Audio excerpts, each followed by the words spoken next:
আসসালামু আলাইকুম সবাইকে। নতুন দিনে নতুন একটা ব্লগ ভিডিও নিয়ে চলে আসলাম। সবাইকে আমার নতুন ভিডিও দেখার জন্য ওয়েলকাম জানাচ্ছি। আজকে আমি একেবারে ছোট্ট একটা ভিডিও নিয়ে চলে আসছি। প্রথমে আপনাদের বলে দিই, ভিডিওটা আপনারা লাইক দিয়ে শুরু করবেন আর একেবারে ছোট, আশা করি আপনারা ফুল ওয়াচ করে দিবেন। আর এই তো আজকে সিমের বিচি নিয়ে আসছিলো। সিমের বিচিটা এখানে 2 কেজির মতো সিমের বিচি ছিল। আমি যেভাবে সিমের বিচি ছিলে আর কি, এইভাবে সিমের বিচি আমি পরিষ্কার করতে পারি না। দেখা যায় কি কিছুক্ষণ করলে হাতে নখগুলাতে ব্যথা পাওয়া যায়। সেজন্য আমি এটা কী করি, হালকা করে একবারে হালকা মানে ফুটান্ত গরম পানিতে বলকোটা পানিতে দেওয়ার পরে 1-2টা বলকোটার পর আমি এটা নামিয়ে হালকা সিদ্ধ হয়।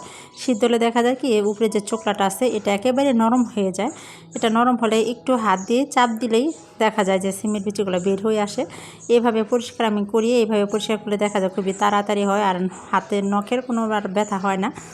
সেই জন্য ভাবলাম যে আর এইভাবে করলে কি হয়, খুবই তাড়াতাড়ি হয়। এই তো দেখেন টিপ দেওয়ার সাথে সাথে কিন্তু সিমের বিচিটা বের হয়ে আসলো। আর এখানে আজকে আমি বানাবো, কালকে যেহেতু পবিত্র মাহে রমজান, কালকেই আজকে আমাদের সেহরি খেতে হবে।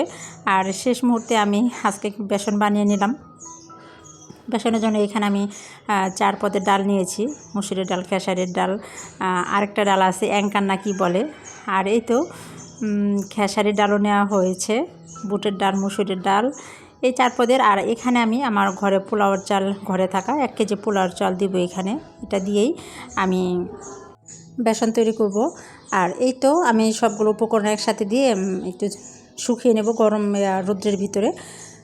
হালকা কিছুক্ষণ শুকিয়ে নিলে, লাড়াচাড়া করে শুকিয়ে নিলে দেখা যাবে যে যেহেতু 1 মাস থাকবে, এটা নষ্ট হবে না। এই তো আমি এক এক করে ডালগুলো দেখিয়ে দিলাম আর কি। আর এর সাথে আমি কিছু উপকরণ অ্যাড করব, সেটা আপনাদের ইচ্ছা, আপনারা দিতেও পারেন নাও পারেন। এখানে আমি এলাচ, দারচিনি, তেজপাতা দিব কিছু। তাতে কি হয়, ফ্লেভারটা অনেক ভালো আসে, অনেক সুন্দর আসে ফ্লেভারটা। বেশি দিব না, অল্প করেই দিব। আর এই তো আমি এটা রোদে শুকানোর পরেই আমি এটা মেশিনে পাঠিয়ে দিয়েছিলাম।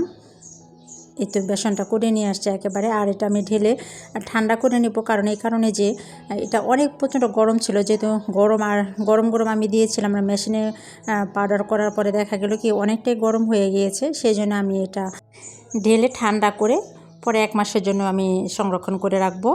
আর এইভাবে তো আমরা সবাই পারি, অনেকেই পারি। এখন কিন্তু বেশিরভাগ আমরা বেসনগুলো হাতে বানিয়েই খাওয়া হয়। আর বাইরেগুলো তো স্বাস্থ্যসম্মত না, সেটা তো আমরা সবাই জানি। আর বাইরে থেকে আনলে কি হয়, মনের মধ্যে একটা সন্দেহ থাকে।